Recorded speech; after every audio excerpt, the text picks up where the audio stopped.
स्वागत है आप सभी का। नमस्कार, मैं हूं आपके साथ प्रीति। आइए सुबह 9 बजे की खबरों की शुरुआत करते हैं सुर्खियों के साथ।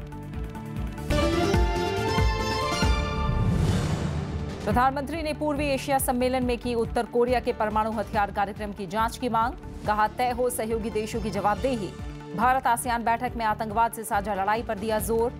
फिलीपींस दौरे से देर रात लौटे स्वदेश।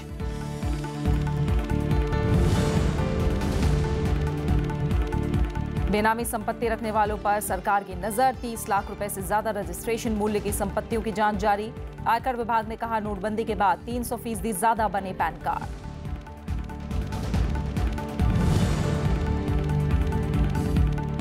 दिल्ली एनसीआर में प्रदूषण में सुधार। ऑड इवन पर असमंजस बरकरार। महिलाओं और दोपहिया वाहनों को छूट के लिए दिल्ली सरकार ने एनजीटी में दायर की संशोधित याचिका।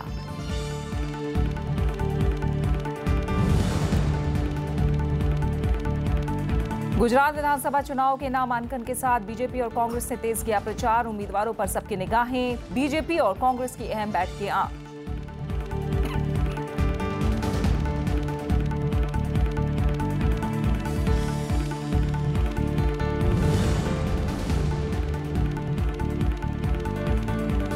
और इंदौर में आज से राष्ट्रीय सीनियर कुश्ती चैंपियनशिप। सुशील कुमार और गीता फोगाट समेत स्टार पहलवानों पर नजर। China open badminton super series के मुख्य ड्रॉ में पुनप्पा और सात्विक साईराज की जोड़ी।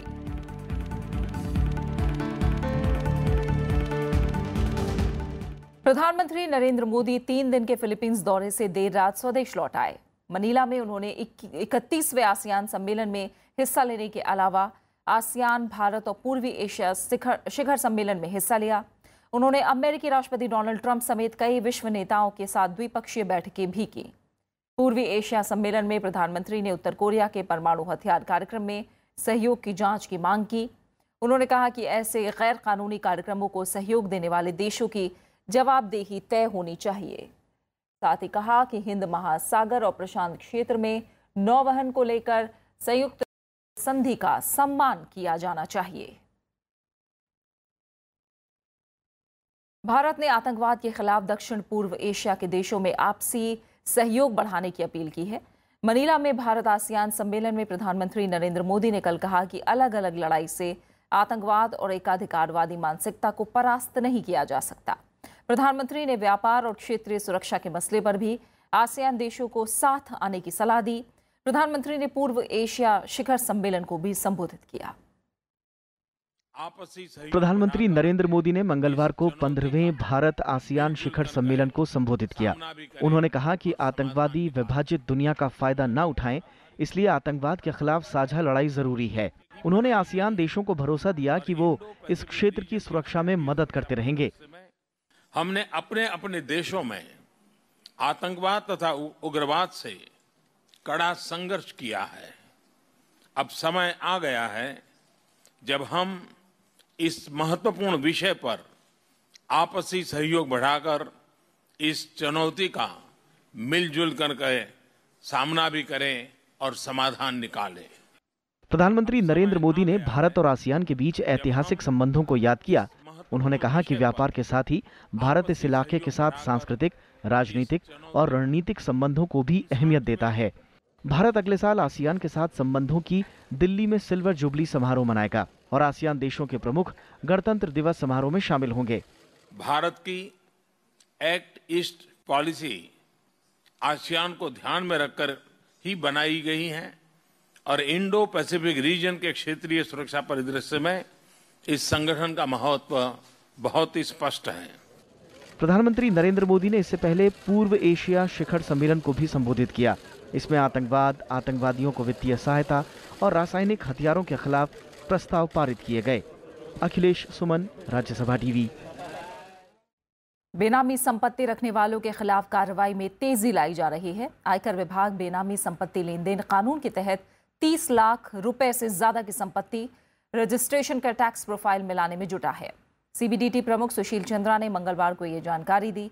उन्होंने कहा कि कर अधिकारी उन शेल कंपनियों और उनके डायरेक्टर्स की भी जांच कर रहे हैं जिन पर हाल ही में रोक लगा दी गई है। उन्होंने बेनामी संपत्ति लेन देन कानून के तहत अभी तक 621 संपत्तियों, जिनमें कुछ बैंक खाते शामिल हैं, को जब्त किया है। उन्होंने बताया कि देश भर में 24 यूनिट खोली गई हैं और बेनामी संपत्ति पर कार्रवाई की दिशा में प्रयास तेज कर दिए गए हैं। केंद्रीय प्रत्यक्ष कर बोर्ड ने बताया है कि नोटबंदी के बाद पैन कार्ड के आवेदनों में 300% का इजाफा हुआ है।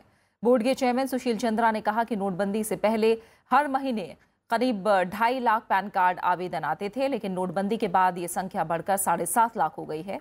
अभी देश में करीब 33 करोड़ पैन कार्ड धारक हैं। खुदरा महंगाई के बाद थोक महंगाई दर भी 6 महीने के शीर्ष स्तर पर पहुंच गई है। अक्टूबर में थोक महंगाई दर 3.59% रही। सितंबर में यह दर 2.60% थी। अक्टूबर में प्याज और सब्जियों के दाम तेजी से बढ़े। सरकारी आंकड़ों के मुताबिक अक्टूबर में खाने पीने की वस्तुएं दोगुने से भी ज्यादा 4.3% महंगी हुई। सितंबर के मुकाबले अक्टूबर में सब्जियों की कीमत अभी 36.61% बढ़ी। प्याज के दामों में 127% की बढ़ोतरी हुई। हालांकि दालें 31.05% सस्ती हुई। आलू की कीमत में भी 44% की गिरावट आई है।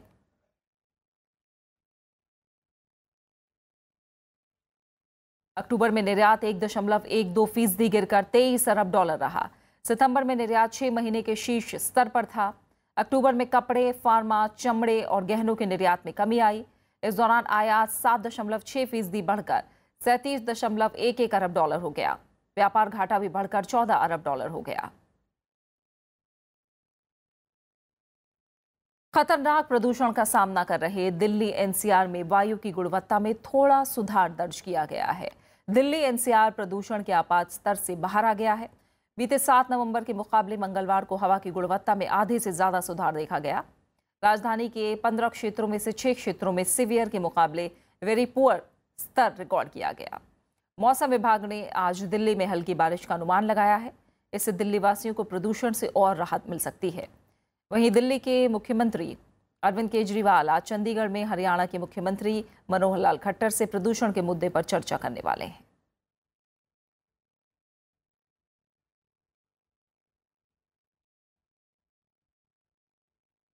इस बीच दिल्ली सरकार ने एनजीटी से अपने पहले की पुनर्विचार याचिका वापस लेने के लिए कुछ ही घंटों बाद फिर संशोधित याचिका दायर कर दी। नई याचिका में दिल्ली सरकार ने 1 साल या 2000 बसों को सार्वजनिक परिवहन व्यवस्था में जोड़े जाने तक ऑड इवन योजना में महिलाओं और दोपहिया वाहनों को छूट दिए जाने का आग्रह किया। नई याचिका में यह भी आग्रह किया गया कि पड़ोसी राज्यों को भी इस योजना को लागू करने के लिए कहा जाए। याचिका में दावा किया गया कि 68 लाख से ज्यादा दोपहिया वाहनों और महिलाओं को छूट से इनकार से उन्हें बड़ी मुश्किलों का सामना करना पड़ेगा और इससे महिलाओं की सुरक्षा भी प्रभावित हो सकती है। दिल्ली सरकार की दलील है कि 25 लाख अतिरिक्त यात्रियों के साथ योजना को सफल तरीके से लागू करने के लिए कम से कम 2500 बसों की जरूरत होगी। याचिका में कहा गया कि सरकार अब तक डिपो निर्माण के लिए जमीन की अनुपलब्धता के कारण पर्याप्त संख्या में बसों को खरीदने की स्थिति में नहीं थी। अब लगभग 2000 बसों के लिए डिपो का स्थान बनाया गया है और दिल्ली सरकार पहले ही क्लस्टर योजना में 1000 बसों को संलग्न करने के प्रस्ताव को मंजूरी दे चुकी है। इससे पहले दिल्ली सरकार की पुनर्विचार याचिका पर एनजीटी ने कई सवाल खड़े किए, जिसके बाद दिल्ली सरकार ने अपनी याचिका वापस ले ली थी। एनजीटी ने महिलाओं और दोपहिया वाहनों को दिल्ली सरकार की सम विषम योजना से बाहर रखने से कल इनकार कर दिया। साथ ही ये भी सुनिश्चित करने का निर्देश दिया कि 10 साल से ज्यादा पुराने डीजल वाहनों को सड़कों से बिना देरी हटाया जाए। दिल्ली में ट्रकों के एंट्री पर अगले आदेश तक बैन भी बढ़ा दिया गया है। दिल्ली में खतरनाक स्तर पर पहुंचे वायु प्रदूषण से निजात के लिए ऑड इवन योजना पर माथापच्ची जारी है। महिलाओं, सरकारी अधिकारियों और दोपहिया वाहनों को छूट देने की मांग वाली पुनर्विचार याचिका पर एनजीटी ने दिल्ली सरकार को फटकार लगाई। एनजीटी ने जानना चाहा कि सरकार इन्हें छूट देने पर क्यों अड़ी है। न्यायाधिकरण ने पूछा कि महिलाओं के लिए विशेष बसें क्यों नहीं चलाई जा सकती। एनजीटी ने कई प्रश्न जरूर पूछे या कई मुद्दे उठाए कि ऑड इवन की स्कीम लाने का क्या बेसिस क्या था, आधार क्या था। एनवायरनमेंट के लिए था तो उसमें एग्जेम्पशन क्यों की। क्या दिल्ली गवर्नमेंट ये कह रही है कि 2 व्हीलर्स जो व्हीकल्स हैं वो पोल्यूशन कॉज नहीं करते। कोर्ट ने पूछा कि दोपहिया वाहनों से भी प्रदूषण होता है तो फिर उन्हें छूट क्यों दी जाए। कोर्ट ने जहरीली हवा के बीच दोबारा स्कूल खोलने पर भी नाराजगी जताई। एनजीटी ने सर्वाधिक प्रदूषित इलाकों की पहचान कर पानी का छिड़काव करने का आदेश दिया। सांस लेने में दिक्कत आ रही है, आंखों में मिर्ची सी लग रही हैं और सफोकेशन में ऐसा मन करता है कि दिल्ली से कहीं दूर गांव में भाग जाएं। I find it simply horrible. In fact, I have started a cough, which I didn't have when I came here initially for 2 weeks back. For last 4, 5, 6 days, it has been simply horrible. बीते शनिवार को NGT ने odd even योजना को सशर्त अनुमति दी थी। इसमें दोपहिया वाहनों, महिलाओं और सरकारी कर्मचारियों को शामिल करने का आदेश दिया था। इसके चलते सोमवार से ऑड इवन लागू नहीं हो सका। इस बीच इंडियन मेडिकल एसोसिएशन ने दिल्ली हाफ मैराथन को स्थगित करने के लिए हाई कोर्ट में याचिका दी है। इस पर कोर्ट ने दिल्ली सरकार, पुलिस, दिल्ली प्रदूषण नियंत्रण समिति और आयोजकों को नोटिस जारी किया है। याचिका में कहा गया है कि प्रदूषण के बीच हाफ मैराथन का आयोजन नहीं होना चाहिए। पंचानन मिश्रा, राज्यसभा टीवी। देश के विकास के लिए लोगों का स्वस्थ होना जरूरी है। उपराष्ट्रपति ने कल India state level disease burden report जारी करने के मौके पर यह बात कही। उपराष्ट्रपति ने नीति निर्माण में स्वास्थ्य को प्राथमिकता देने और सार्वजनिक स्वास्थ्य के लिए ज्यादा संसाधन दिए जाने पर जोर दिया। उपराष्ट्रपति एम वेंकैया नायडू ने मंगलवार को India state level disease burden report जारी की। ये रिपोर्ट भारतीय चिकित्सा अनुसंधान परिषद ने तैयार की है। उपराष्ट्रपति ने कहा कि देश के सामाजिक और आर्थिक विकास के लिए सभी लोगों को स्वस्थ रहना जरूरी है। When compared internationally, many health indicators in India continue to be poorer than some other countries at a similar level of development. This implies that while significant health improvements have been happening in India, we could do better and we should do better. उपराष्ट्रपति ने परिवार नियोजन की अहमियत बताई और इसे अपनाने वालों को प्रोत्साहन देने का सुझाव दिया। Also, family planning, we have to educate the people the need for family planning. You cannot, in a democracy, you cannot have any forced thing, but there has to be some incentives for following a family planning also. That should be part of the government policy. Of course, it requires wider debate. There has to be broad political consensus also. पहली बार जारी state level disease burden report में 1990 से 2016 के बीच हर राज्य में स्वास्थ्य से जुड़े आंकड़ों को शामिल किया गया है। रिपोर्ट के साथ तकनीकी वैज्ञानिक शोध पत्र और ओपन एक्सेस विजुअलाइजेशन टूल को भी शामिल किया गया है। इसके जरिए राज्यों में स्वास्थ्य की स्थिति और असमानताओं को व्यवस्थित तरीके से पेश किया गया है। कृति Mishra, Rajya Sabha TV. Supreme court ने आगे की खबरों का रुख करते हैं और बात करते हैं गुजरात विधानसभा चुनाव से जुड़ी खबरों की, जहां मंगलवार से चुनाव प्रक्रिया शुरू हो गई है। राज्य में पहले चरण के लिए अधिसूचना के साथ ही नामांकन दाखिल करने का काम शुरू हो गया है। पहले दौर में 89 सीटों के लिए 21 नवंबर तक पर्चे दाखिल किए जाएंगे। बीजेपी और कांग्रेस प्रचार में पूरा जोर लगा रही हैं। उम्मीदवारों के नाम पर विचार के लिए बीजेपी और कांग्रेस की आज अहम बैठकें भी होनी है। गुजरात में पहले चरण के चुनाव के लिए मंगलवार से नामांकन दाखिल करने का काम शुरू हो गया है। राज्य के 19 जिलों में पहले चरण में 89 सीटों के लिए 21 नवंबर तक उम्मीदवार पर्चे दाखिल कर सकेंगे। नाम वापस लेने की समय सीमा 24 नवंबर है। दूसरे दौर में 93 सीटों पर चुनाव के लिए 20 नवंबर से 27 नवंबर तक नामांकन दाखिल किए जाएंगे और 30 नवंबर तक नाम वापस लिए जा सकेंगे। गुजरात में चुनाव प्रचार जोरों पर है। कांग्रेस और बीजेपी दोनों ही पार्टियों के सियासी दिग्गज गुजरात में प्रचार में जुटे हुए हैं। बीजेपी के बाद अब कांग्रेस ने भी राज्य में डोर टू डोर प्रचार शुरू कर दिया है।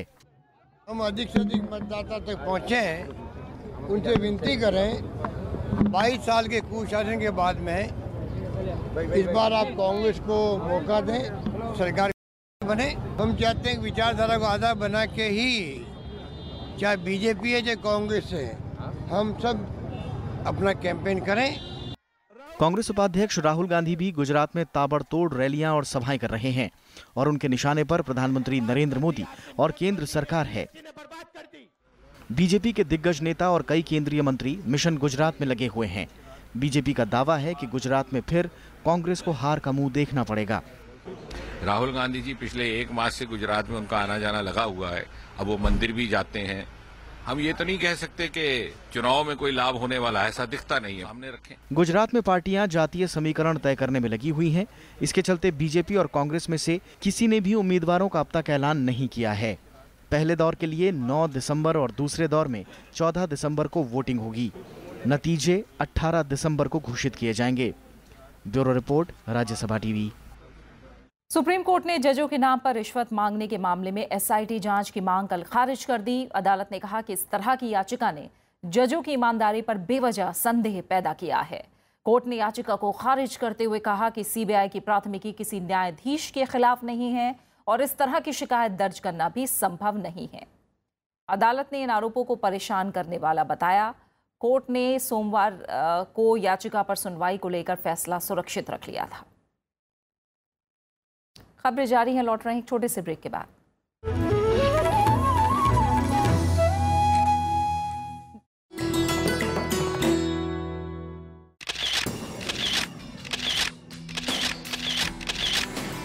राष्ट्रपति भवन का ताम्र गुंबद आलीशान और बेजोड़। सांची के बौद्ध स्तूप से प्रभावित इस गुंबद की ऊंचाई बाकी इमारत से करीब 2 गुनी। 6 अप्रैल 1929 को बनकर हुआ तैयार। ये शानदार गुंबद राष्ट्रपति भवन की स्थापत्य कला और खूबसूरती को लगाता है 4 चांद।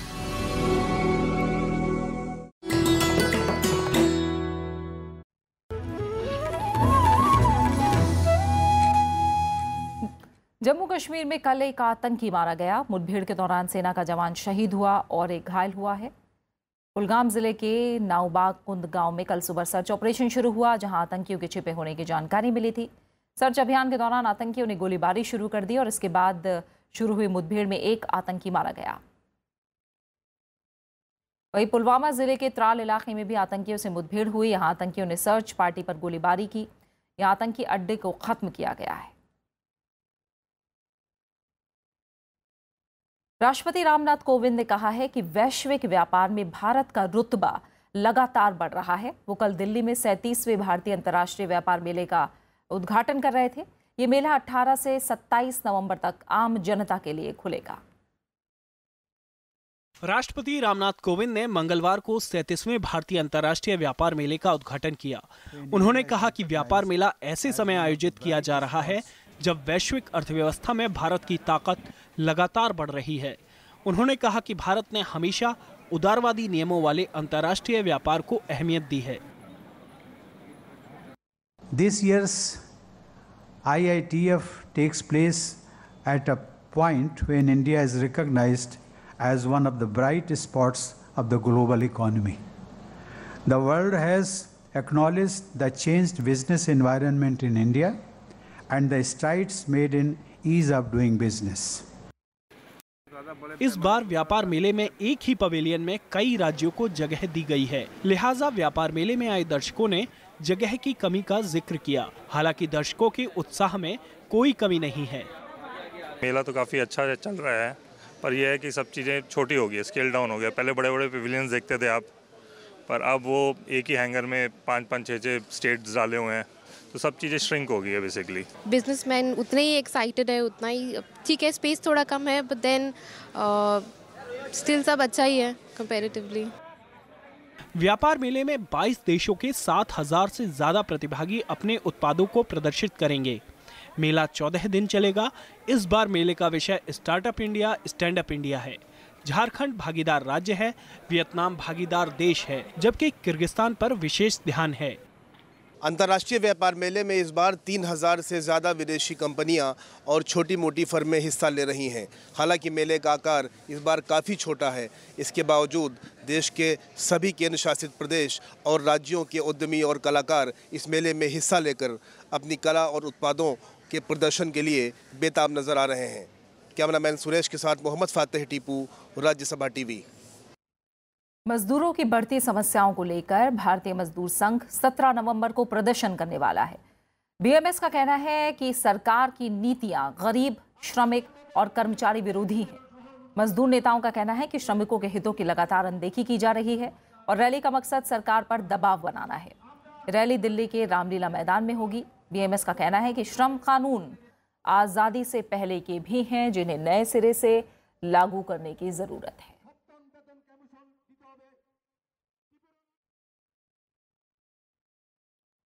नेपाल सरकार ने पारदर्शिता और कानूनी खामियों का हवाला देते हुए बहुप्रतीक्षित बूढ़ी गंडक जल विद्युत परियोजना के लिए चीन के साथ हुए करार को खत्म कर दिया। इससे नेपाल में पांव पसारने में जुटी चीन सरकार के मंसूबों पर पानी फिर गया है। सिंह दरबार में आयोजित मंत्रिपरिषद की बैठक में संसदीय समिति के निर्देश के मुताबिक 1200 मेगावाट की राष्ट्रीय गौरव परियोजना का अनुबंध खत्म करने का फैसला लिया गया।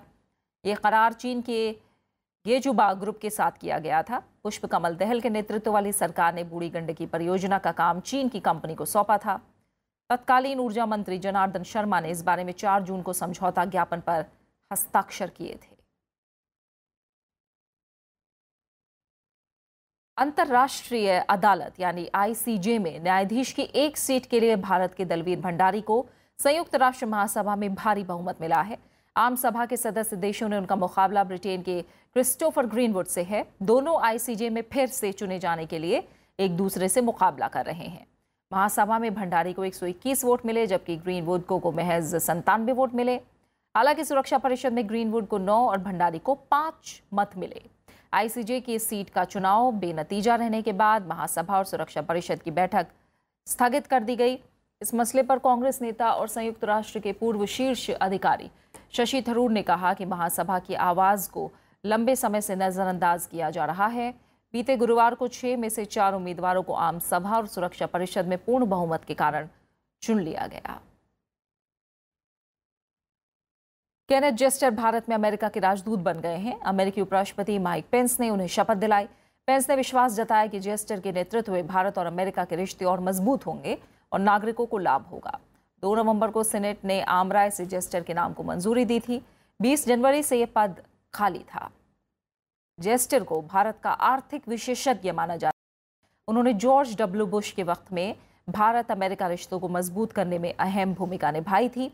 अक्टूबर में जेस्टर ने कहा था कि भारत और अमेरिका के मूल्य साझा हैं और दोनों देश लोकतंत्र, बहुलवाद और कानून के शासन के लिए प्रतिबद्ध हैं। अमेरिका के उत्तरी कैलिफोर्निया में कल कुछ जगहों पर हुई गोलीबारी में 4 लोगों की मौत हो गई, 7 लोग जख्मी हुए हैं।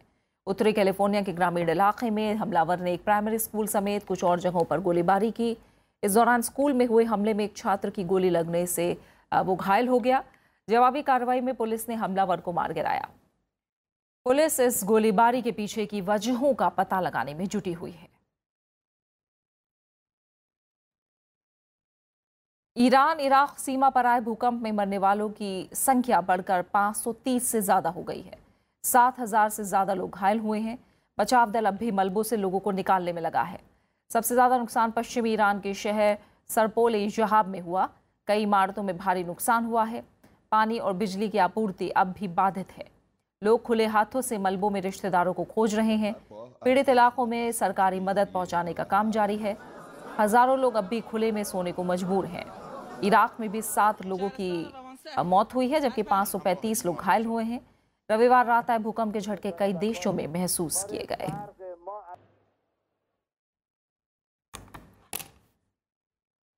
बात खेलों की। इंदौर में आज से राष्ट्रीय सीनियर कुश्ती चैंपियनशिप शुरू हो रही है। इस चैंपियनशिप में रेलवे की ओर से सुशील कुमार भाग लेंगे।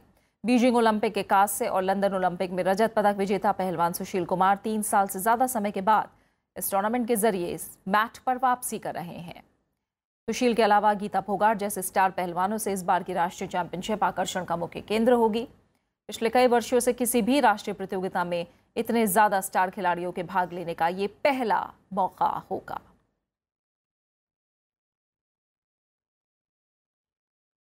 China open badminton super series में भारत के अश्विनी पोनप्पा और सात्विक साईराज रंकीरेड्डी की मिश्रित युगल जोड़ी ने टूर्नामेंट के मुख्य ड्रॉ में जगह बना ली है। भारतीय जोड़ी मंगलवार को अपना क्वालिफाइंग मैच जीतने में कामयाब रही। अश्विनी और सात्विक साईराज ने पहले दौर में ली जीहुए और वू टीजुंग की चीनी ताइपे की जोड़ी को 24-22, 27-7 से हराया। इसके बाद इस जोड़ी ने निकलास नोहर और सारा थिगेसन की डेनमार्क की जोड़ी को 21-16, 19-21, 22-20 से शिकस्त दी।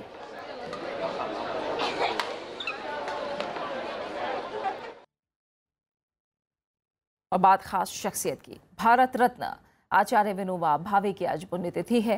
विनोबा भावे स्वतंत्रता सेनानी, सामाजिक कार्यकर्ता और प्रसिद्ध गांधीवादी नेता थे। 11 सितंबर 1895 को कोलाबा जिले के कोड़ा गांव में जन्मे विनोबा भावे का असली नाम विनायक नरहरि भावे था। उन्होंने महात्मा गांधी के साथ भारत छोड़ो आंदोलन में कंधे से कंधा मिलाकर काम किया। आज़ादी के बाद विनोबा भावे ने भारत में समाज सुधार आंदोलन की शुरुआत की। इस क्रम में भूदान और सर्वोदय आंदोलन बहुत प्रभावी रहे। उन्हें भारत का राष्ट्रीय अध्यापक और महात्मा गांधी का आध्यात्मिक उत्तराधिकारी माना जाता है। विनोबा भावे ने अपने प्रवचनों में गीता का सार बेहद सरल शब्दों में जन जन तक पहुंचाया। आज ही के दिन 1982 को आचार्य विनोबा भावे ने दुनिया को अलविदा कहा था। वहीं आज़ादी के दीवाने आदिवासी नेता बिरसा मुंडा की आज जयंती है। बिरसा मुंडा 19वीं सदी के प्रमुख आदिवासी नेता थे। उनका जन्म 1875 में रांची जिले के उलीहाता में हुआ। रांची और सिंहभूम के आदिवासी बिरसा मुंडा को अब बिरसा भगवान कहकर याद किया जाता है। मुंडा आदिवासियों को अंग्रेजों के दमन के खिलाफ खड़ा करके बिरसा मुंडा ने यह सम्मान अर्जित किया। 19वीं सदी में बिरसा मुंडा भारतीय स्वतंत्रता आंदोलन के इतिहास में मुख्य कड़ी साबित हुए।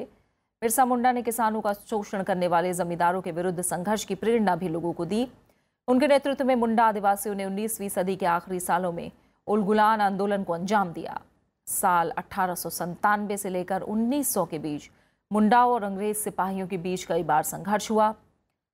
आंदोलन के दौरान बड़ी संख्या में मुंडा आदिवासी शहीद भी हुए। बिरसा मुंडा को गिरफ्तार कर लिया गया और 9 जून सन 1900 को उन्होंने रांची जेल में ही आखिरी सांस ली थी। आज झारखंड अपना स्थापना दिवस भी मना रहा है। इस मौके पर आज राज्य भर में कई कार्यक्रम का आयोजन किया जा रहा है। रांची के मोहराबादी मैदान में होने वाले मुख्य समारोह में राष्ट्रपति रामनाथ कोविंद मुख्य अतिथि होंगे।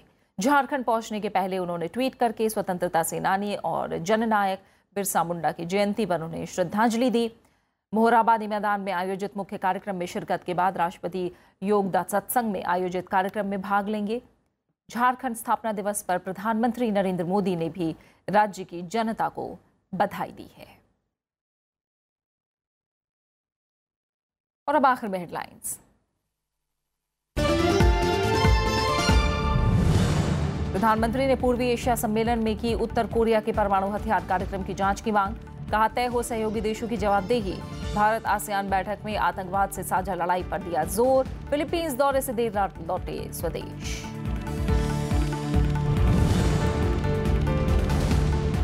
बेनामी संपत्ति रखने वालों पर सरकार की नजर। 30 लाख रुपए से ज्यादा रजिस्ट्रेशन मूल्य की संपत्तियों की जांच जारी। आयकर विभाग ने कहा नोटबंदी के बाद 300% ज्यादा बने पैन कार्ड।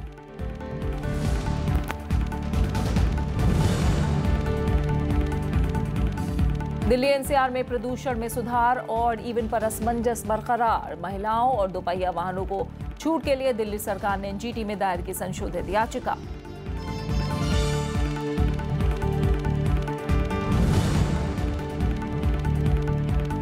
गुजरात विधानसभा चुनाव के नामांकन के साथ बीजेपी और कांग्रेस ने तेज किया प्रचार। उम्मीदवारों पर सबकी निगाहें। बीजेपी और कांग्रेस की अहम बैठक आज।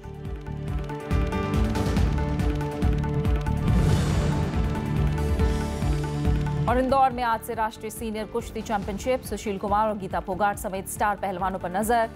China open badminton super series के मुख्य ड्रॉ में पोनप्पा और सात्विक साईराज की जोड़ी। इसी के साथ फिलहाल सुबह 9 बजे की खबरों में मेरे साथ इतना ही। आगे आप देख सकते हैं विशेष। नमस्कार।